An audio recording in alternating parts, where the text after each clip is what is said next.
A1 news వాస్తవాలకై ముందడుగు 24/7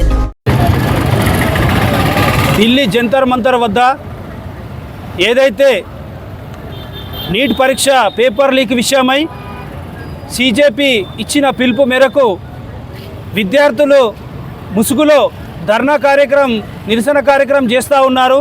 ప్రజాస్వామ్యంలో ఎవరైనా నిరసన చేసే హక్కు ఉంటుంది. కానీ ఆ నిరసన కార్యక్రమాన్ని పక్కన పెట్టి ప్రధానమంత్రి ఇంటిపైన పార్లమెంటు పైన పెద్ద ఎత్తున గుంపులు వేసుకొని ఏదో ఉద్యమం చేసి విధ్వంసం సృష్టించడానికి వెళ్ళడానికి పోలీసులు అక్కడ ఇది పద్ధతి కాదు, మీరు నిరసన తెలుపుకోండి, కానీ ఇలా పార్లమెంటు నడుస్తూ ఉంది, వాటి మీద రాకూడదు, మళ్ళీ నరేంద్ర మోడీ గారి ఇంటి దగ్గరికి రాకూడదు అని చెప్తే పోలీసుల మీద రాళ్లతో దాడి చేసి వాళ్ళపై విచక్షణ రహితంగా అప్పుడే టిప్పర్ లారీలలో తెచ్చుకున్న పెద్ద పెద్ద రాళ్ళని కూడా తీసుకొని వాళ్ళని కొట్టడము, దేశ భద్రత కోసం పనిచేస్తున్న జవాన్లని కొట్టడం అనేది ఎంతవరకు సమంజసమని బోధన్ భారతీయ జనతా పార్టీ పట్టణ శాఖ ఈరోజు వాళ్ళకు సూటిగా ప్రశ్నిస్తూ ఉంది. ఈరోజు విద్యార్థి ముసుగుల్లో దేశ వ్యతిరేక శక్తులతోటి కలిసి దేశంలో ఉన్న శాంతిని విఘాతం కలిగించడం కోసం పెద్ద ఎత్తున కుట్రలు పన్నుతున్న ప్రతి ఒక్క కుట్రదారుడికి చెప్తా ఉన్నాం, మేము నరేంద్ర మోడీ దేశం భారతదేశం నరేంద్ర మోడీ యొక్క నాయకత్వాన్ని బలపరుస్తూ వారికి దేశం మొత్తం అండదండలు ఇస్తుందని, వారికి మద్దతుగా ఉంటుందని ఈ యొక్క సందర్భంగా తెలియజేస్తూ ఉన్నాము. దీన్ని ఆసరగా తీసుకొని కాంగ్రెస్, రాహుల్ గాంధీ, సిజేపీ, ఆమ్ ఆద్మీ పార్టీ లాంటివి కూడా ఆసరగా తీసుకొని విద్యార్థుల ముసుగులో ఉన్న వారికి ప్రోత్సహిస్తూ దేశంలో విధ్వంసాలు సృష్టించాలి, దేశ వ్యతిరేక శక్తుల్ని బలపరుస్తూ ఉన్నారు. మనం ఆయన ఖలిస్తాన్ ఉగ్రవాది కూడా ఆయన స్టేట్మెంట్ ఇవ్వడం జరిగింది, టీవీలలో వచ్చింది. ఆయన ఏం చెప్తున్నాడో, మేము సిజేపీ చేస్తున్న ధర్నాకి పూర్తిగా మద్దతు ఇస్తున్నామని చెప్పడం జరిగింది. ఈరోజు ఉగ్రవాదులు ఎందుకు విద్యార్థి సంఘాలకు పాకిస్తాన్ నుండి కానీ వేరే వేరే దేశాల నుండి కానీ ఎందుకు మద్దతు ఇస్తున్నారు అనేది దేశ ప్రజలు, తెలంగాణ ప్రజలు ఆలోచించాలని చెప్పి ఈ ఒక్క సందర్భంగా మేము తెలియజేస్తూ, ఇది పూర్తిగా దేశ వ్యతిరేక కార్యకలాపాలే తప్ప విద్యార్థుల సమస్యల కోసం పోరాడుతుంది కాదు. విద్యార్థులు అంటే దేశంలో భారతీయ జనతా పార్టీకి చాలా గౌరవం ఉంది. నరేంద్ర మోడీ గారి యొక్క నాయకత్వంలో విద్యార్థులకు, రైతులకి, దేశ ప్రజలకి ఎన్నో సంక్షేమ పథకాలు, ఉపాధి హామీ పథకాలు, ఉద్యోగ కల్పనలు చేయడం జరిగింది.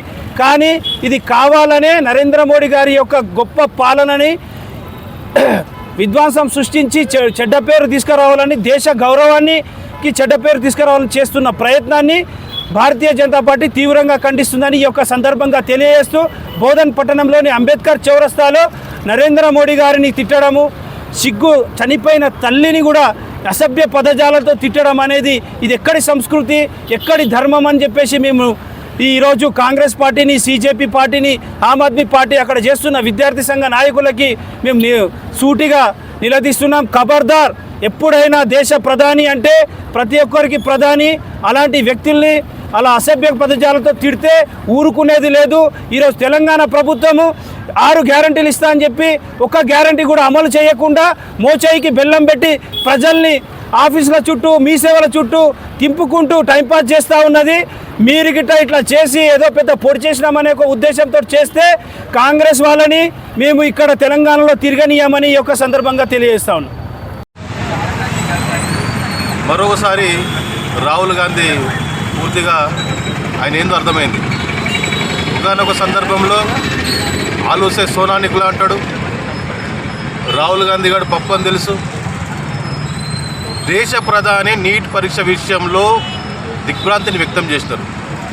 నరేంద్ర మోడీ గారు విచారణ వ్యక్తం చేసిన తర్వాత ఈ లఫుడ్గాళ్ళందరూ తెలిసి ఉండొచ్చు. లఫుడ్గాళ్ళు అంటే కాంగ్రెస్ పార్టీ అంటే లఫుడ్గా, వీళ్ళకు పూర్తిగా అవగాహన లేదు. వీళ్ళందరూ ప్రపంచవ్యాప్తంగా మరొకసారి రాహుల్ గాంధీ గారిని పప్పు కూడా అనిపించుకోవాలని ఆలోచనతోటి ముందుకెళ్తూ ఉన్నారు. ఇక్కడ విద్యార్థులు ఉన్నారని స్పష్టంగా అడుగుతున్నాం. ఏదైతే నిన్న జరుగుతున్నటువంటి ఢిల్లీలో జంతర్ మంతర్ దగ్గర జరుగుతున్నట్టు విషయంలో విద్యార్థుల ముసుగుల్లో ఐఎస్ఐ తీవ్రవాదులు ఉన్నారు, ఇతర దేశాల నుంచి మతోన్మాద శక్తులు ఇక్కడ పెట్టుబడులు పెట్టి వాళ్ళని నడిపిస్తున్న పరిస్థితి కనపడతా ఉందని మీడియా మిత్రులందరూ కూడా దేశవ్యాప్తంగా చూపిస్తూ ఉన్నారు.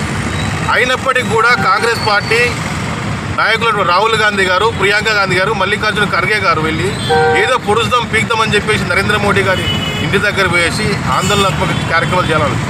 నరేంద్ర మోడీ గారు అంటే ప్రపంచవ్యాప్తంగా తెలుసు. ఈ దేశాన్ని విశ్వగురుగా నిలిపే ప్రయత్నంలో ఆయన శక్తులన్నీ వడ్డిస్తున్నారు. మరి అట్లాంటి పరిస్థితుల్లో ఈ రాహుల్ గాంధీ గారు పనికొస్తాడా?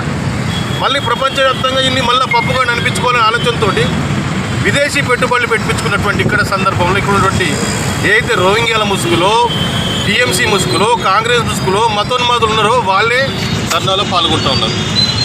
మొన్నటి వరకు లేనటువంటి విషయంలో మరి ఈరోజు ఏదైతే విదేశాల్లో తెలవాలా, అట్లాగే మరి నిన్నటి రోజున భారతీయ జనతా పార్టీ కార్యాలయం పైన కాంగ్రెస్ వాళ్ళు దాడి చేస్తారు. వాళ్ళకు రాజకీయం లేకపోతే అర్థమవుతుంది. వాళ్ళకు దేశ ప్రజలకు సేవ చేయాల్సిన అవసరాన్ని పక్కకు పెట్టేసి వాళ్ళ సొంత ప్రయోజనాల కోసం, డబ్బు కోసం ఈ దేశంలో మరి రాజకీయ అనిశ్చితి ఏర్పాటు చేయాలా, ఈ దేశాన్ని విచ్ఛిన్నం చేయాలనే ఆలోచనతో మరి కాంగ్రెస్ పార్టీ ప్రయత్నం చేస్తుంది. ఈ దేశ ప్రజలందరూ కూడా గమనిస్తూ ఉంటారు. మరి ఇక్కడ స్పష్టంగా కనబడుతూ ఉంది, అక్కడ విద్యార్థులు లేరు. నీట్ పరీక్ష రాస్తున్నటువంటి విద్యార్థులు కూడా ఒకసారి రద్దు అయిపోయిన తర్వాత మళ్ళీ పరీక్ష రాస్తారు. వాళ్ళందరూ కూడా కరెక్ట్గానే ఉన్నారు. కరెక్ట్గా లేనటువంటి పార్టీ ఏదైనా కాంగ్రెస్ పార్టీ, సిజేపీ పార్టీ. వీళ్ళ ముసుగులో, విద్యార్థుల ముసుగుల్లో, రోహింగ్యాల ముసుగుల్లో, టీఎంసీ ముసుగుల్లో, కాంగ్రెస్ ముసుగుల్లో, విద్యార్థుల ముసుగుల్లో వీళ్ళు వచ్చేసి ధర్నాలు చేసి మరి చేస్తూ ఉన్నారు. నిన్నటి రోజున ఒక మీడియా మిత్రులను కూడా అసభ్యంగా వ్యవహరించిన పరిస్థితి పడుతుంది. మరి కాంగ్రెస్ పార్టీ వారు ఎందుకంటే లేరు, అక్కడ ఉన్నది ఎవరు? మరి ఆ మీడియా మిత్రులను ఎందుకంత అసభ్యకరంగా మరి ఆ ప్రవర్తన చేస్తారని చెప్పి అడుగుతలేరు. వాళ్ళు కేవలం రాహుల్ గాంధీ గారికి అయింది అని చెప్పి అంటారు. ఆయనకి ఇబ్బంది అవుతుంది. ఇప్పుడే కాదు, రాహుల్ గాంధీ గారు ఏడ కూడా చేసే పరిస్థితి లేదు. మరి పూర్తి స్థాయిలో ఈ భారతదేశ ప్రజలను బొందబెట్టాలని ఆలోచనతో ఉన్నారని చెప్పి ఈ సందర్భంగా హెచ్చరిస్తాం.